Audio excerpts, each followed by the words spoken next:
Good day, good day, good day, beautiful people. Guess what? Get your coffee, your tea, your water, your orange juice, whatever you drinking, and a little bit of me. Because if you open up these two wonderful things on your face this morning, you've already started out with the blessing for today. And my prayer for you is that you continue on to receive blessings throughout the day, no matter how big or how small.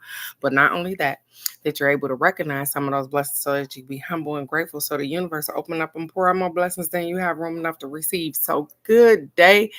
Good day, good day. I ain't got that out the way. Good morning, gorgeous. Yep, you. I'm talking to you. So,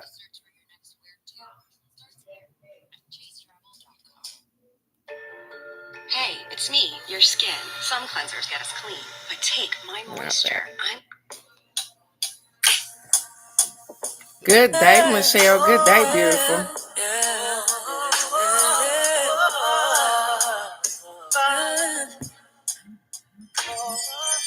It's so hard just holding on and even picking up my phone. It's hard. Great day ahead, Phoenix. Hard enough to be alone. I'm just trying to move along. Sometimes I do it, then I don't. Tell me what I'm doing wrong. Tell myself that it ain't healthy. Second guessing it don't help me. I'm so tired of feeling empty. Blind my eyes, it's time to fight. Seems like I'm always against me. Seems like this is never ending. But I refuse to let it end me. Mentally, spiritually, physically, I need my peace. I need my peace. Oh, I wake up every morning and tell myself, good morning, gorgeous. Sometimes you gotta look. You just gave me your name. You ain't tell me a particular song. Okay, I got you. Is it a particular song? Good morning, gorgeous. Good morning, gorgeous. All the times that I hated myself, yeah. All the times that I wanted to be somebody, all the times that I should have been gentle with me, times that I should have been careful with me. Why did I hate myself? Why did I hate so intensely? Lord help me. I wake up every morning and tell myself, good morning, gorgeous. Sometimes you gotta look in the mirror and say, good morning, gorgeous.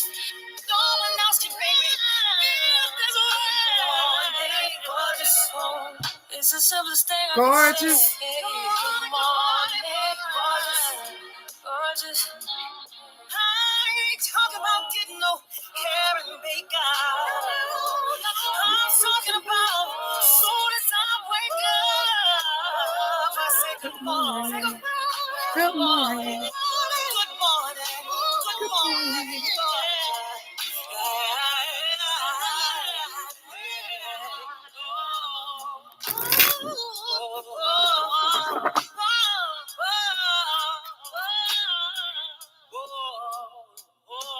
I mean, so I like Mary, you guys. But I was up thinking about my cousin this morning, and that's one of her favorite artists, Mary J. Blige. She loved Mary, and she hooked me on to that Good Morning Gorgeous. Um, I like her. I'm not a super fan. Like I just gotta go see her, but it was fitting for this morning. Even with the message up there, have you looked at yourself and told yourself this morning how gorgeous you are and how much you are needed here? So, good morning, gorgeous. Good day, gorgeous. Our affirmation for this morning is I now release the old and open my heart to new opportunities. I now release the old and open my heart to new opportunities. We've been doing a lot of that lately. Releasing the old, getting rid of stuff that no longer serves us, letting go of people, places, and things that no longer is conducive for our atmosphere. And so, as you continue on to release things, the old stuff, things you don't need no more, You give room to open up your heart for new opportunities, for new stuff on the plate. So as you slide that old stuff off and get rid of it or throw it in the garbage or whatever the case may be, you open up another spot on the plate for a new opportunity, for something new. So, I mean, I'm accepting and receiving that this morning because I'm always open to something new, even learning something new. Absolutely. Oh, my sleep pattern been off a little bit, you guys. I've been up since 4:30. I ain't go to bed till about 11, but all is well anyways. I'm gonna keep on going through my day.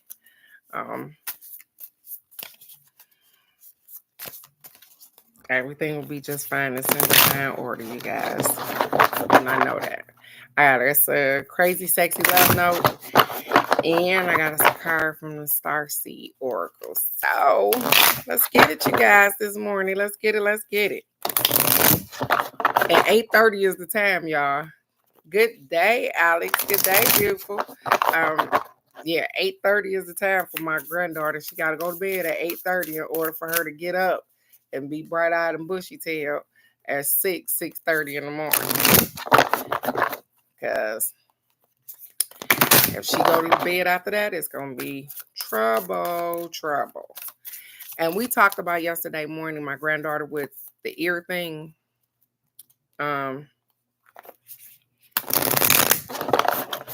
I told you guys I took her to the ear, nose, and throat doctor. And the doctor told me that she had fluid behind her ears and that they would see her back in 3 months. Right? And I told you guys that ain't good enough for me. And so I took her back to the doctor. And the doctor says, hey, she got an ear infection. She still got an ear infection.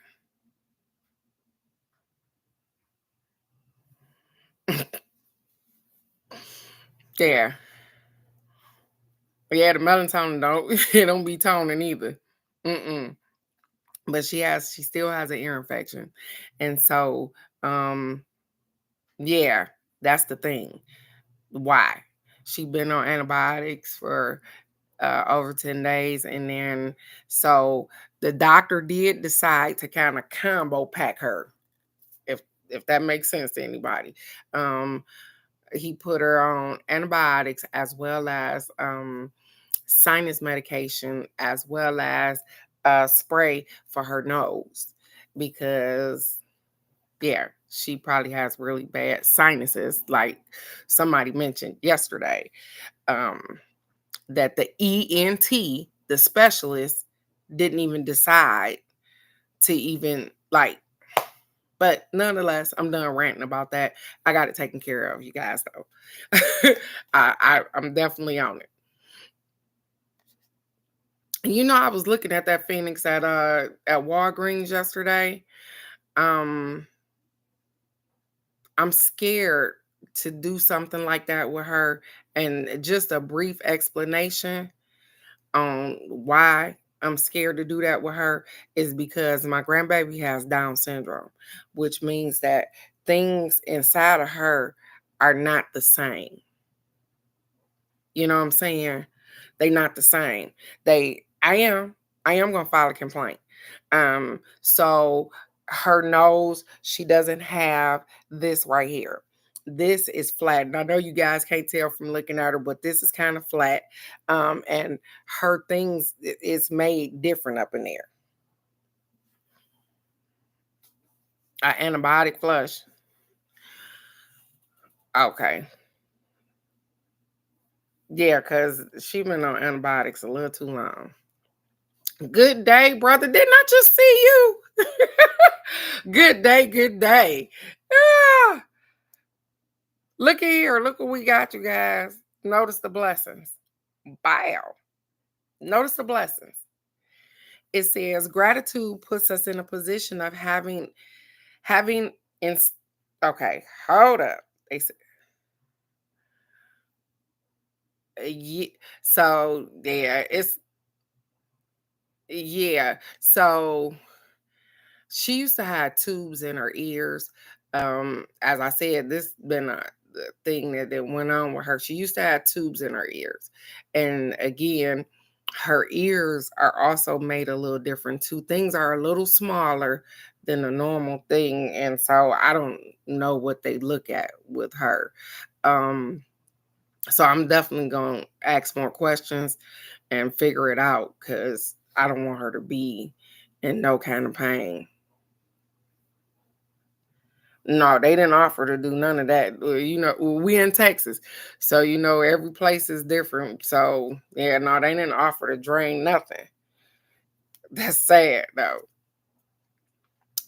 It says gratitude puts us in a position of having instead of wanting, thanking rather than complaining. When we focus on what we already have and take stock of our blessings, um, yes, mhm, we get more blessings. What are you grateful for? Share it with yourself and others. I am. I'm gonna file a complaint. Gratitude. So it says when you put yourself in a place of gratitude, you concentrate on what you have versus what you want. You also concentrate on thanking rather than complaining. Um, you take stock of the blessings that you already have. It couldn't be no different than what I tell you every morning. To when you open up these beautiful things on your face, to take an opportunity throughout the day to recognize some of those blessings so that you can be humble and grateful so that the universe will open up and pour out more blessings. So when you're in a place of gratitude, when you know that, hey, everything is in divine order, regardless of what it looked like on the outside, everything is happening for a reason. Everything is coming together for my better good. Even the things that I think are just falling off, those are things that probably need to just fall off. People, places, things, sometimes they just need to fall off. And so the thing is that notice your blessings. I tell you that every morning to just notice your blessings. Take stock of what you already have, how far you've already come. You've come a long way, baby. That's funny. That's from a cigarette commercial for all the younger people. You come a long way, baby. You have. Do you remember what it was like post or pre-pandemic? Do you remember the person that you were? Do you remember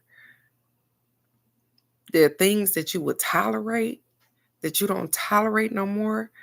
I commend you guys for being able to create some boundaries, to stand 10 toes down and the stuff that you got going on. I commend you guys because guess what? It's not easy. Like I said, every day that we wake up ain't always, hey, it might start out like that, but then things transpire throughout the day. And that's why they tell you to reassess yourself at night so that you can play your day over in your head so that you can be grateful that, hey, first of all, I'm still here. Second, what did I do? Did I change some things? And if I couldn't, what can I change? And if I can't change nothing, guess what? It was still a wonderful day because I'm still here. I'm just grateful to still be here. Do you know that and it was funny, I used to think back when I was in my 20s, I guess because I was so wild that, like I said, I wasn't going to be able to see my kids grow up. I wasn't going to be able to see no grandbabies or whatever the case may be. And Phoenix, this is probably part of your area here. So I ran across a little promise thing and it says right about here, which would have put, I guess, me in my 20s or something. It has a little little space, and I don't know if you guys can see it, but it has a small little dip there. And they said that that's supposed to be where something traumatic may have happened or will happen, and there I could probably relate to that right there. Not saying he right or wrong, but that's probably where I could have lost my life. Cause I can relate. So I'm grateful. I'm grateful for being here. We've all had a different type of life, but I'm grateful. Well, baby, she said a fork in the road. It definitely changed me. Believe me, it changed me. If nothing else. Because I had boo-boo stanks that I wanted to be here for. And so I'm definitely glad with the change and things. But I ran across the little the palmistry guy, and it was just so funny that I was like, wow. I used to think that when I was younger, but obviously at almost 50, I made the right decision because the fork didn't end right there, you know. So I'm grateful for stuff like that. He also talked about losing people, the lines on your hands, and what, yeah, them near death experiences will do that for you, sweetheart. They will. They will change you. Whoo-hoo. Man. Man.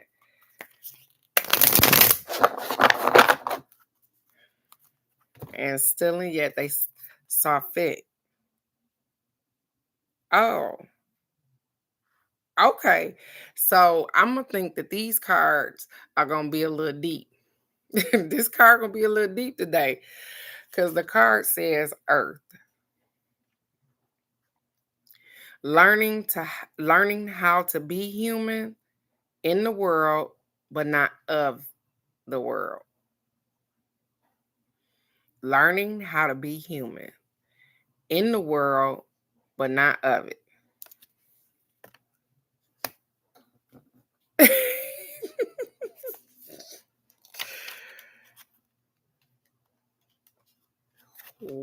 Wow. Yeah, every time I pick it up, I'll be like, what in the world? I can't. Yeah. They said, you found it on your own, man. I thought it would be in Earth. Earth. Well, where are you?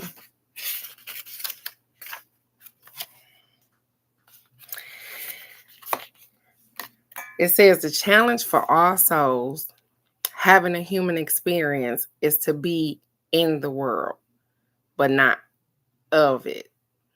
To realize they are souls having a human experience and to be fully conscious of it, to have their soul fully embodied, to have their souls fully embody their body. That's what it says. People's personalities tend to relate to their transcendence or immense. It says, those who lean towards transcendence have a longing for the heavens and the metaphysical. They yearn for a personal experience with God and to be lost in the heavens. They're envious of the angels and are comfortable praying and hanging out in the stars on the stars, hanging out in stars than on earth. That's funny because that's kind of what it feel like. It kind of feels just like that, where I like being outside. I like looking at the stars. I like all stuff metaphysical. That's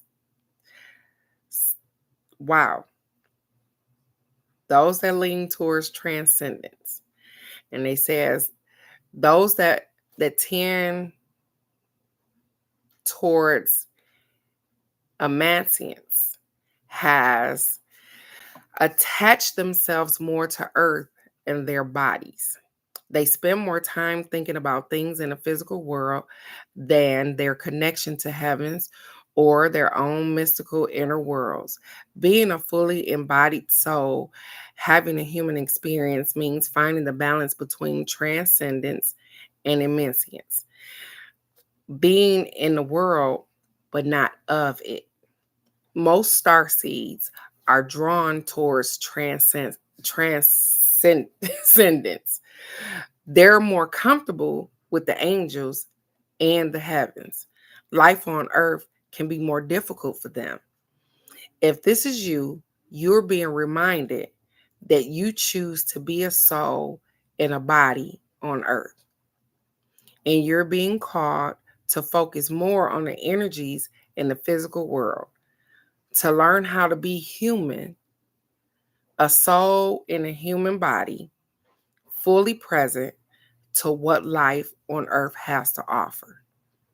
So do you tend to long for stars or be more in the physical? Or how can you find greater balance between the two? Hmm, just being you. Because at the end of the day, just being you. The more you open up, the more you become the person that you want to become without the judgment of anybody else, because people tend to force, and I'm talking about even when we were younger, um because, and I ain't being funny, you guys, I hated going to church. And I'm not being funny.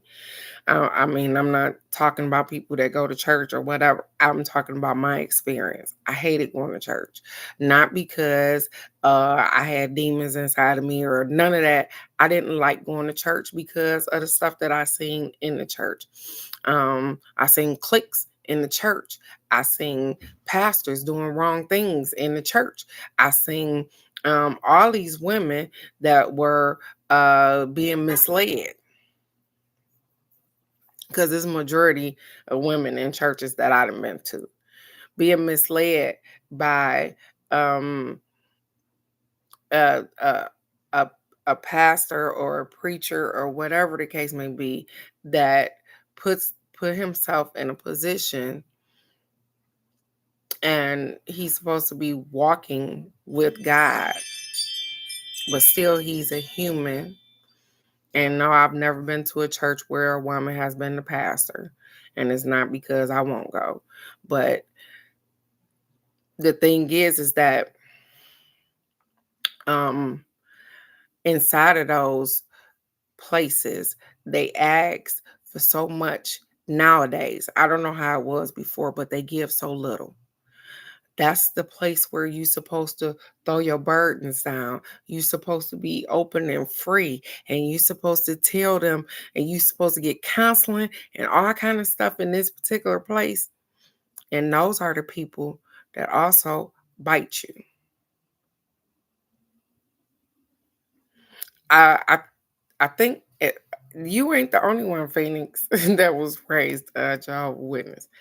And so they turn around and um they're malicious. They malicious too. Like, how do I go to a church and they worry about the clothes that I have on or the shoes that I got on or whether my hair is done right or if I smell correctly or whatever the case may be. This is, you always told people to come to the, no matter what you look like, you supposed to be able to fall on your face in that place. But it wasn't that for me, you guys. Um, it wasn't that. I didn't get that out of church. I told you I had to go to church because my mama was married to the pastor's son. And so he was a church guy, and it it didn't fit. It just didn't fit with me. And it didn't fit because I had questions and nobody could answer my questions. And as I started to look on my own, which led me down to where I am now, about Jesus and the J not being invented even before the Bible, and how's there a Jesus? But then when you start to dissect the Bible and you start to look at it in the form in which we supposed to be looking at it. It's a book just like any other book. And it's a book that's telling us it's a book that's trying to tell you how to get back to a utopia. It's so funny. Every time I think about this, and I don't know who watched Charm, but that was my damn show. And do you know Charm, the whole thing was moving towards what? This world of utopia, right? Um where everybody was happy, everybody was blah blah blah. That that's kind of what's kind of going on. Hmm. That's what we probably supposed to be living like in a utopia, which means that we are supposed to it's not a right or wrong, it's a living, but we got so much toxic stuff, and some people are here for the money. They're not here to learn. And so, oh, oh, oh, Michelle, oh, that's horrible. Yeah. And those are secrets that are covered up in church and everything else. Those are secrets that are covered up. And people will tell you, hey, you married that man, so you're supposed to still stay with him. That's not the case. I'm not going to stay with somebody that's physically, mentally, spiritually abusing me. But when I figured out that some churches will coach you back into these particular situations, wait a minute, I'm not doing that. I don't want to be like that. And then I guess my breaking point was going to the church and actually needing some assistance, you guys. And I'm usually try to be careful with telling my kids business, but my oldest daughter seems to see dead people. And she's been able to see dead people all her life. And so when I didn't have an understanding or understanding, I went to the church because that's what I know, right? And the way that we were shunned off, baby, it's funny. It's funny. It's ridiculous on what people they picked and choose the people that they felt had these particular abilities or whatever. It was real wild, and I was like, we all have abilities. We all have some kind of power. And to tell somebody that, oh, you don't have this. And one pastor told me, well, God gave me these names. He gave me these names, and these are the people. I said, excuse me? Okay, I completely understand. And just like God said, if you not welcome in a place, you walk out that place and you wipe your feet at the damn door and never return. And so that is what I did. Not to say that it's not some good churches out here or whatever the case may be. I don't know. I've had my share, and I'm just working on me. I'm just spiritual. I'm just me. I'm just trying to do the best to make sure that I'm okay. Because I can't have a collective people's interest at heart, and I'm not okay. You get what I'm saying? So I was taught wrong. So I had to redo my thinking. I had to let some shit go. I had to release some stuff, some trauma, all kind of stuff in order to be where I am today. And so I'm just so grateful. I seen a guy talking about that Phoenix, about that 144,000. And he said he told the girl, and this was funny because he said he told the girl she was trying to witness to him on the street or whatever the case may be, and he was trying to keep walking, but she wouldn't, and he was like, "Okay, here we go." He said, "So why would you teach me 1,000 and knock your ass out?" And the lady stood there and looked at him crazy, and he was like, "Yeah." He was like, mm.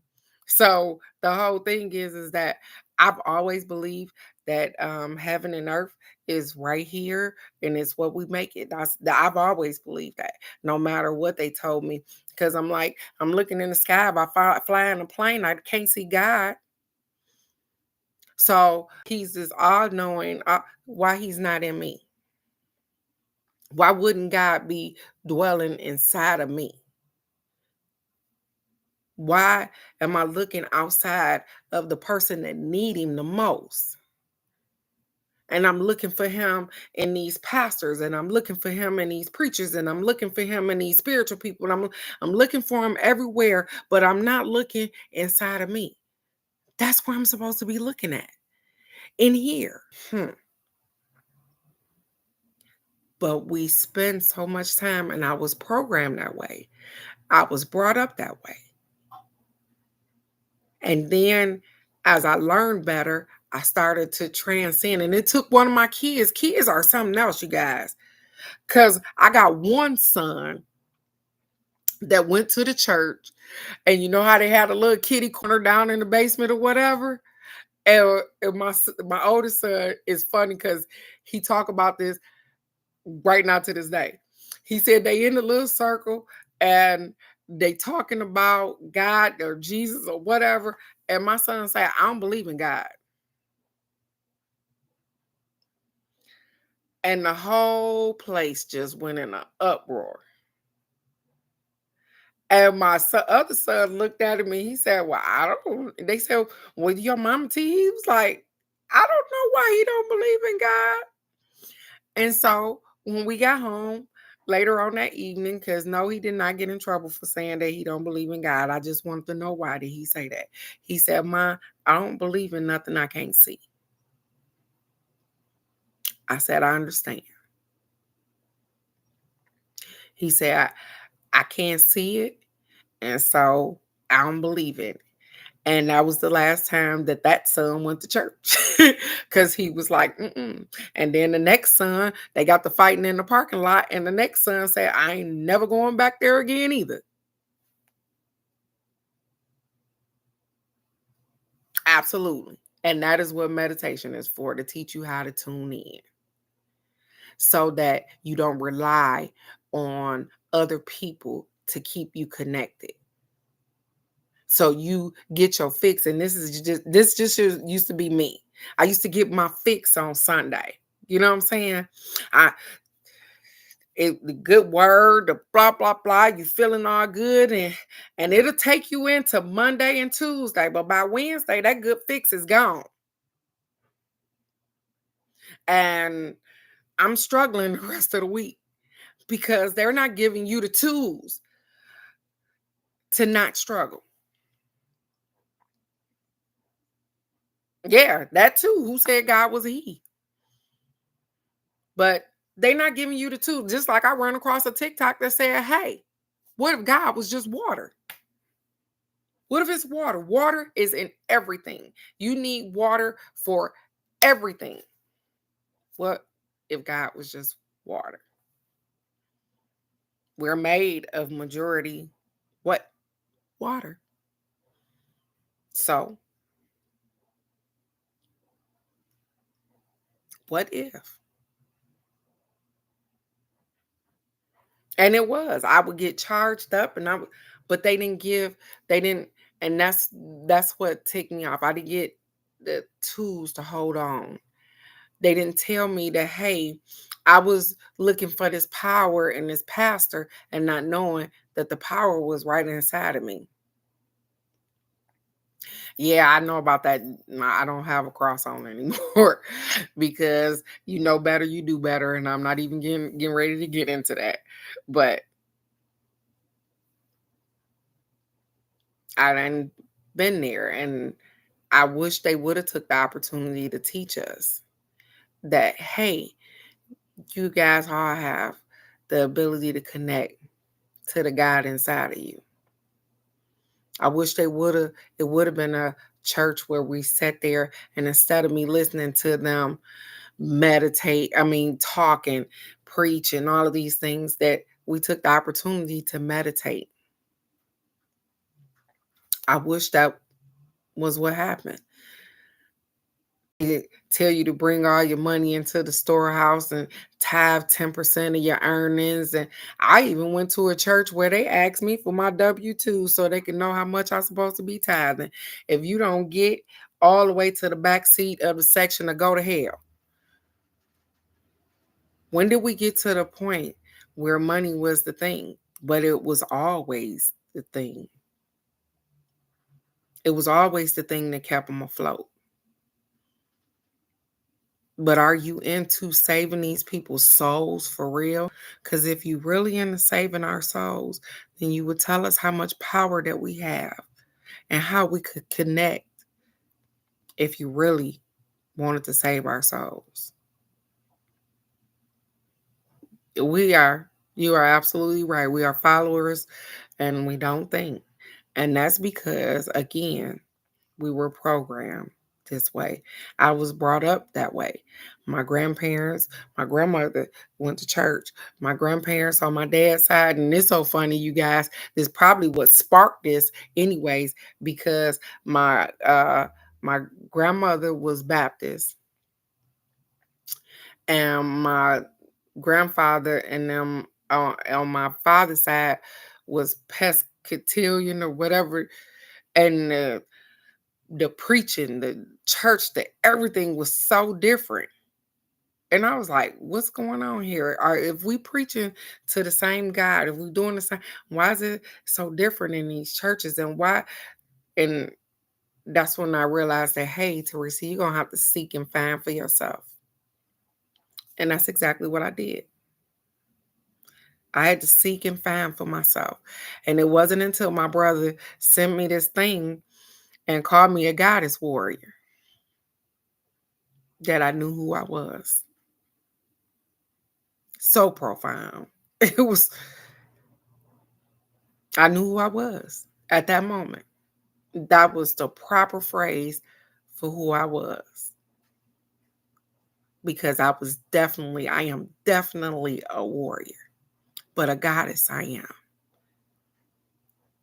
I fight for what I believe in. I fight for the people that I love. I fight for injustice. I've been a police officer. It's definitely fitting for me. And so when I realized that I was a goddess, and that guess what? God dwells in me, and I have all this power within me. How do you harness that power? How do you make that grow? How do you advance that thing? And that's what I started to work on, advancing me so that I could be a beacon of light to my children, to the people around me, so that, hey, they don't have to take all their worries to the church house, that they know that I can solve anything right here in my own home. I don't have to pay a pastor to know that I can solve anything right here. I am God. God is me.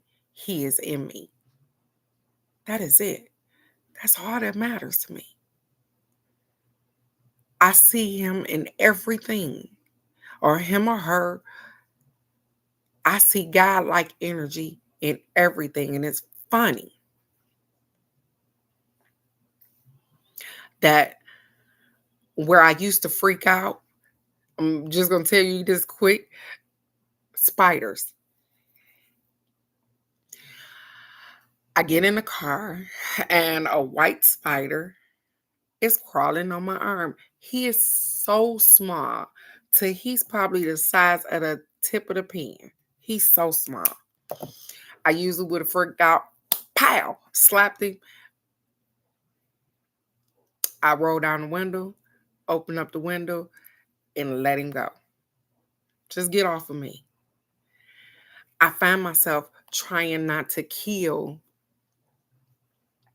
animals if I don't have to. Even bugs, even I don't like mosquitoes. I try to stay away from them so they can stay away from me. Now, if they land on me, I have to do what I have to do. But for the most part, I try the, to. I'm at one with myself. I guess that's the best way to say it. I'm at one with myself and everything around me. The birds, the trees. Yeah. Yeah. She said you used to kill animals. Yeah. Guess what? We eat animals. So, kill chickens. Yeah. I'm just saying. Because I used to eat all those things. So, yeah, you got to realize I've been a mortician too. So, blood and guts and stuff like that don't really bother me the way that it bother other people. So, my tolerance for stuff like that is different. And that's so funny because I say that shit out loud. And guess what? If y'all know anything about me, I can't stand boo boo and I can't stand throw up. So I'm liable to throw up. If you throw up, I'm liable to throw up. And the smell of boo boo just is triggering for me. But here it is. I can dig all in somebody's body. I can, intestines, heart, lungs, all of those things. I've touched everything, everything inside of a body. I've touched everything on the inside of your body. I have.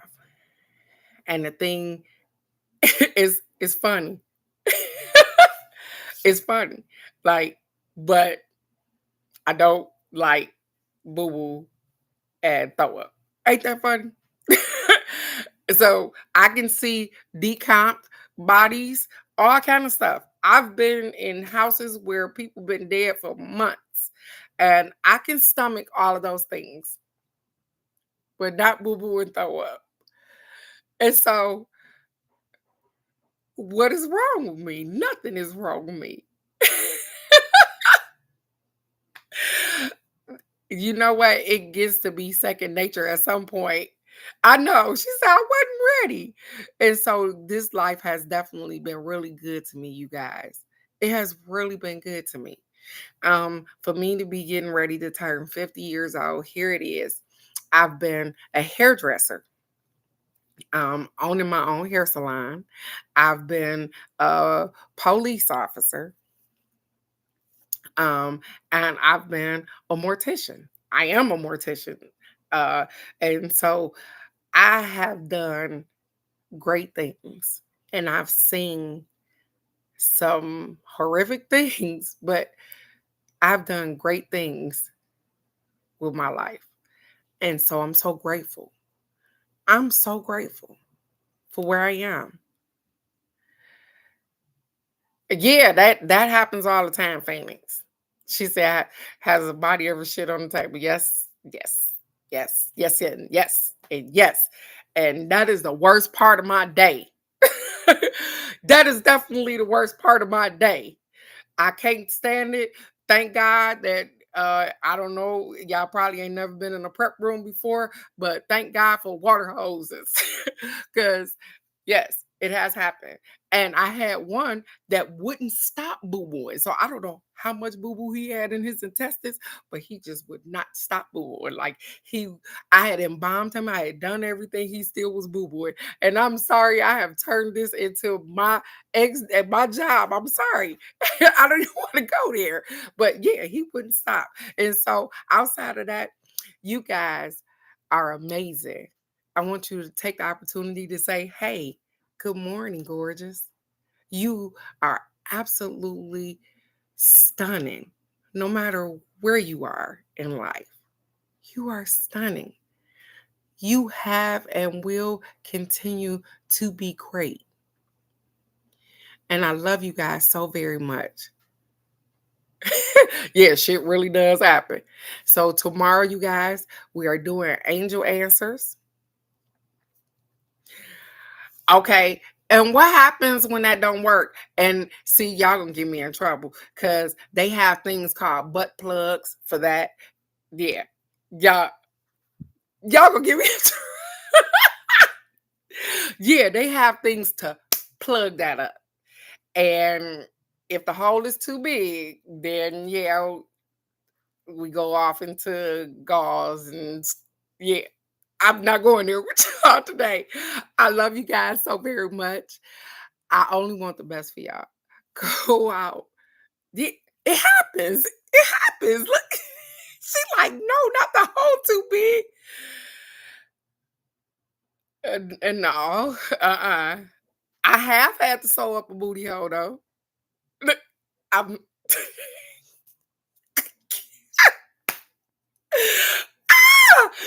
y'all done did it today. Oh my God. I have had to, and that's a whole nother story for a whole nother day. I love you guys so very much. I will definitely see you right here tomorrow. I'm doing angel answers tomorrow, and maybe I might have a little surprise. Let's see what they come up with.